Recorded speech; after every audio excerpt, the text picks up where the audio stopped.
It is easy today to start with a smile, and the reason is quite obvious. Dapchi girls released. That has been the story hitting the headlines across the country and the world. Relief, excitement, and joy are some of the words that capture the feeling across the country as the story crystallizes. Exactly a week earlier, President Buhari was in Dapchi and promised the parents of the girls that he would negotiate their return.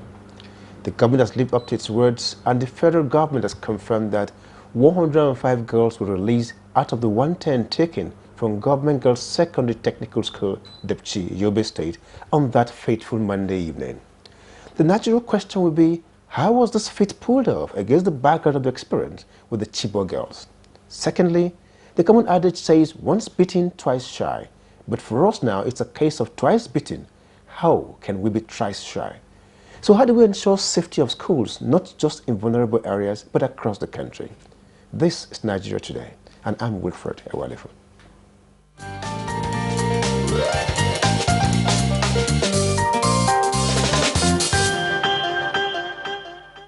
Thanks for staying with us. In the studio with me today, ironically, are two guests who were with us the first time we discussed the issue of the abduction, just a day after the girls were abducted. First is our regular security expert, Kabir Adamu, a security and risk management expert. Kabir, welcome to Nigeria Today. Thank you for having me. And also joining us is Kayode Olowomora, a lawyer with a background in security. Kayode, once again, thanks for joining us. Thank you, Wilfred. And we'll be also joined by Skype from Damaturu by our correspondent, Husseini Mohammed Isa, who has done quite a yeoman's work moving between Damaturu and Dapchi. Husseini, thanks for joining us. If you can hear me clearly. By taking a brief look at the timeline of events leading to today, before we go into the discussion.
The timeline there of 31 days of intense action, starting from the abduction with a happy ending of the eventual release of 105 girls. Well, quite a momentous event. And like I indicated at the beginning, we have two guests with us, Kabir and Kayode, who will be talking through what happened during this period. Let me start with Kabir. Quite a happy ending to a story that started on a rather tragic note. What do you make really of what happened ultimately? Well, I would say joy. If we can break it into the different components, joy for the parents, for the entire people of Yobe, and of course for Nigerians as a whole. None of us honestly thought this issue would be resolved as quickly as it has been resolved. Just 31 days after, these young girls who went to school with the hope to earn, an education, unfortunately were taken away. And then 3-4 weeks down the road, they are back to their parents. So that's really commendable. On the side of the government, it has kept its promise. President Buhari severally insisted that he would use everything within his powers to ensure that these girls are released. So I think that's a demonstration of the political will to carry out that effect. Then for the security forces, in spite of the early conflicting messages that came out, I think they later got it together, and we've seen the concerted effort between them that has led to where we are today. I'm also very happy to note that even after the release of the girls, the report of the release of the girls, we haven't seen the type of conflicting information that previously came from some of the security department. So those are very good, I would say, development on the one hand. On the whole, I think the government deserves commendation for the political will as well as for the platform it has provided that led to where we are today. Okay, well, Kabir will come back and deal with some of the specifics, because I know that you kept a finger on if things as they folded. Same with you, Coyote. I know that you have been following the trend of events, and what do you feel right now? Well, first of all, say congratulations to the parents, to Nigerians, and to all of us that in less than a month or 30 days, we're able to bring back these girls. Be that as it may, I personally commend the efforts of the security agents, particularly their ability to pin down the movement of the abductors, because if they had had the opportunity, probably they would have moved out of the vicinity, I mean the Nigerian territory. But as the information revealed to us and we were able to hear is that they were limited, in fact they were cordoned because of serious supervision, the rear surveillance by the Air Force, Nigerian Air Force, and of course the surveillance and the patrol of our own land troops. So to that extent, I quite appreciate the effort, and it's quite encouraging. And again, we now look at the other side of the story, that government in quick reaction to this, sending the officials to Dapchi right now to take charge of the affairs of things. To that extent, that's a good thing to do. The government should, by way of extending that goodwill of what the minister calls the backdoor channel approach, to extend this same hand to Chibok girls and see how we can exploit this opportunity, this methodology, to see that the remaining girls of Chibok are brought back. And once again, like I said, we really appreciate the effort of the president, because it's exactly 1 week today. Was there last week Wednesday, and exactly 1 week the girls were brought back. Okay, Coyote and Kabir, now I would like to talk a bit more about this issue of the back channel, strategy. I mean, a bit later. But first of all, I'm told that we have on Skype right now our correspondent in Damatru, Husseini Mohammed Isa, who has done a yeoman's job, like I said earlier on. Husseini, if you can hear me, how are you doing? I am fine. Good evening there. Happy day out there in both in Damatru and Dapchi. I can hear you very well. Very happy day out there, both in Damatru and Dapchi itself. Well, Damatru and Dapchi, both of them there is a kind of a peace. Both in Damatru and Dapchi, everything is going normal, including in Dapchi town, where the released girls were first of all taken to. Let me come in there. You were in Dapchi earlier on today. Give us an update of what it's like over there. Starting from, how were the girls themselves released, and where exactly were they released? Actually, I was in Dapchi today at about 9 o'clock in the morning. And immediately when we got there, we went to the point where the girls were brought by their abductors. I think from the report we got, as early as 8 o'clock in the morning, the abductors brought the girls to the central area of the town, which is very close to the police station of Dapchi town. They brought them there in a convoy of about 9 trucks. Two of the trucks were conveying the girls. And when they came inside Dapchi town, they gathered the people of Dapchi town, where they preached to them that they should not allow their girls to go for Western education again before they release the girls to them. And immediately when they released them, they asked them to go to their respective homes before the girls were called back to the hospital in Dapchi town, where they received medical attention. Yes, at the time that the girls were released, was there any effort to probably account for the number of girls? Did they indicate that all the girls were back, or that just some of them came back? Actually, from the report I got, all the girls were released except the ones that were said to have died in the bush. Especially, according to one of the girls who told me that about 4 girls actually died before they reached their place of captivity, and there is also one girl who is yet to be released due to unknown circumstances. Did they have other details to tell you about their experience while in captivity? Actually, they said they were well fed by their captors. They have to travel for about 4 days before they reach Dapchi town from where they were kept before. They have to spend about 4 days before they reach Dapchi town, and they actually from their faces they are psychologically traumatized. But in terms of feeding, I think they are well fed, because you can see them physically. They don't look like someone who is very hungry. I think they are well fed by the abductors. Okay, and from what you found on the ground in speaking to eyewitnesses, did they say anything about whether they were paid any ransom or not? You said come again? What you found out on the ground, did they indicate whether they were paid any money to release the girls, or they just did that as an act of goodwill? Come again, please. I don't. From those that were eyewitnesses that you spoke to while you were in Dapchi, did they tell you anything about the conditions under which they released the girls?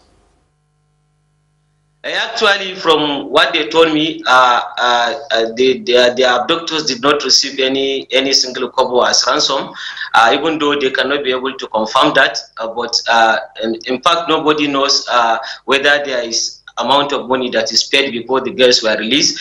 But as it is, people are suspecting that some amount of money has actually been paid before the girls were released.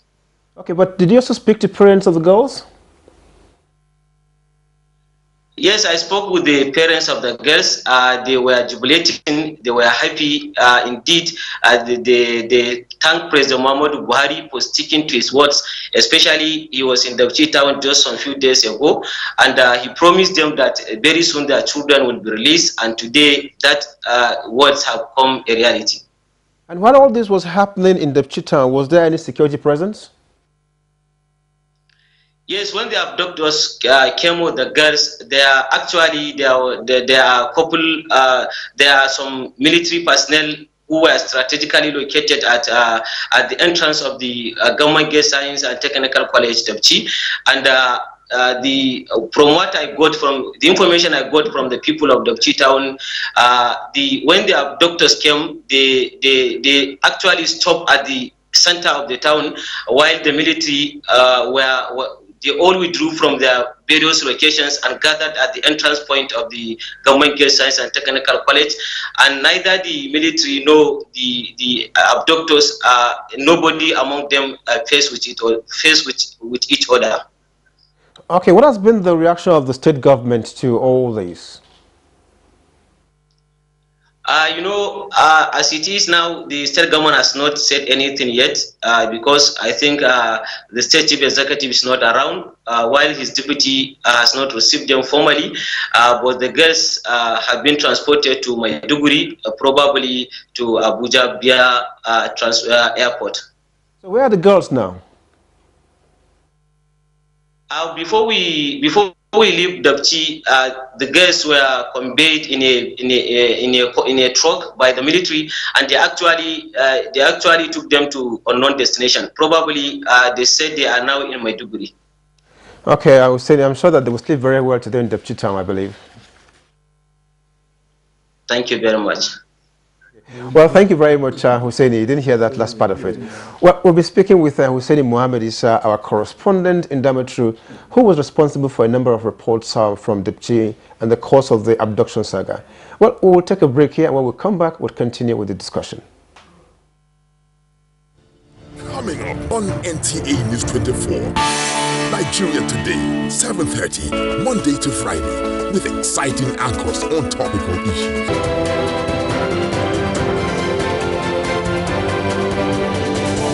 Inspirators, a search for those who inspire others. Business 24, a business magazine program. Late edition repackaged. Fresh and exciting programming on NTA News 24. Stay with us.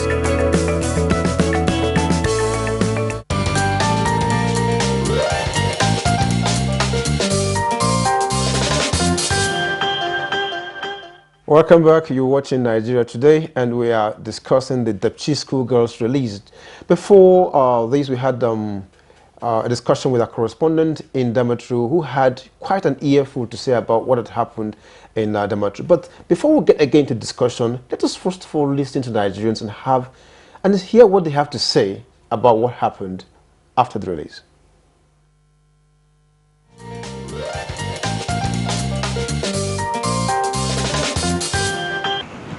I'm very happy because this shows that we are regaining confidence in the security in this nation, and the government is already committed, and we are so that we will feel that we are secured wherever you are, you know, and these girls can continue their education without any problem. I congratulate the parents of the adopted girls. After almost a month, the girls are free now, and I equally, salute the federal government for their efforts so far. It's very happy for us here in Nigeria, Nigerian people. More especially if you remember with CHIBOK, the sufferness that government suffer, we people continue prayer anytime we are looking to see, and we are open our eyes here to hear. Say they have been released, but this one has released. So we have to thank Almighty Allah and this government. We continue prayer to achieve, to get more effort for what this government is doing. And those who are opposing the government, let them see what the government is doing. I thank God that they are back to their parents this time. And in fact, I give ample to the security men who were able to rescue them out from the danger.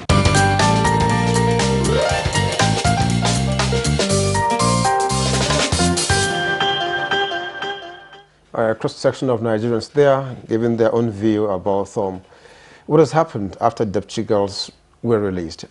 Staying in the studio with me is both Kabir and Kayode.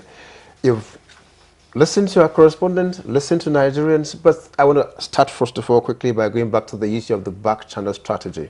And also the issue, the Minister of Information actually emphasized, was emphatic that no money was paid for this release. Altogether, what do you make of the process that led to the release of these girls? In one word, it's commendable.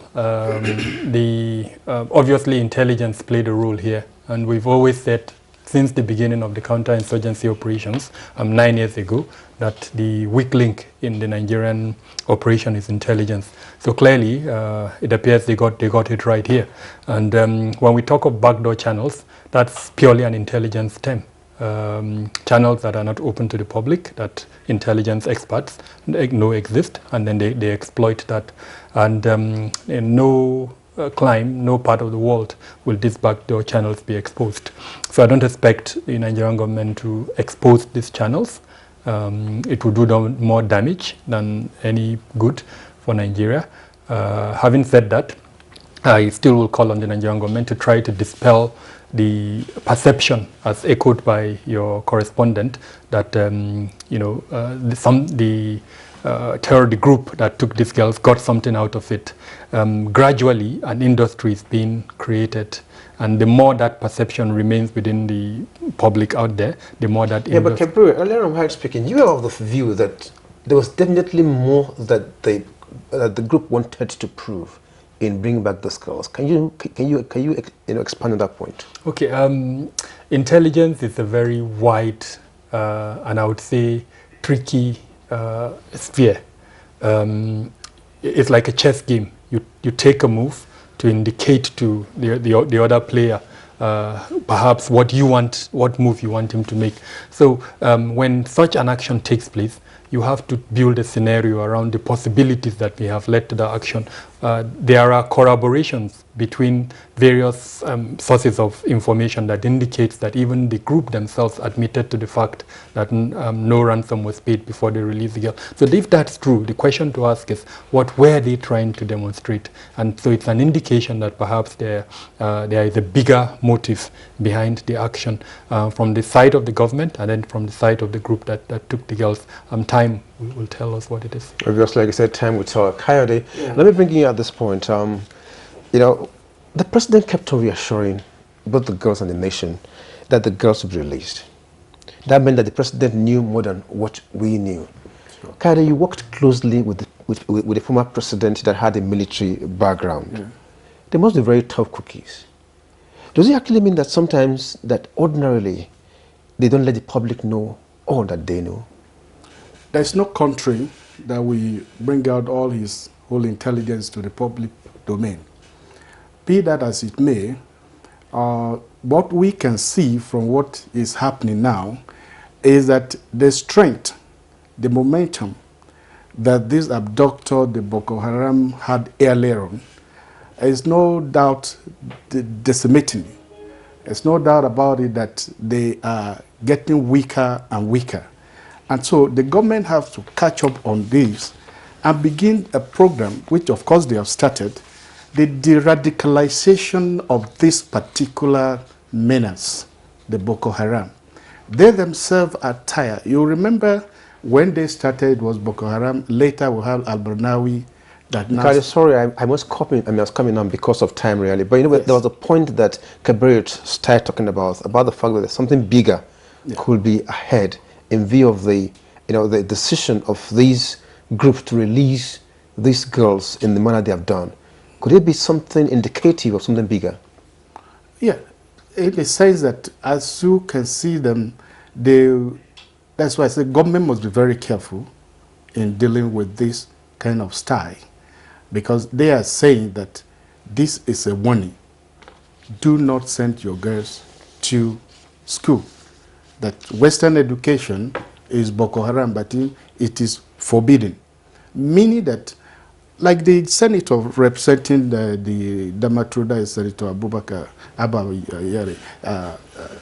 saying that this particular catchment area was so disadvantaged in the total of the whole Northeast. So that the creation of that Dapchi Girls Science Technical College was meant to really meet up the gap. So this is a very, very sensitive area that we must be careful to avoid them taking advantage of this to send fears into the hearts of the parents. Okay, fine. Thank you very much, Coyote. Well, I mean, that's pretty much the same message that they have been sending all the while. But that also brings us to the next point, Kabir. How do we protect our schools?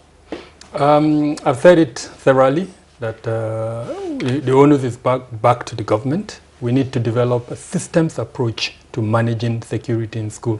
And that means from the pupil, or the student as the case may be, up to the parent.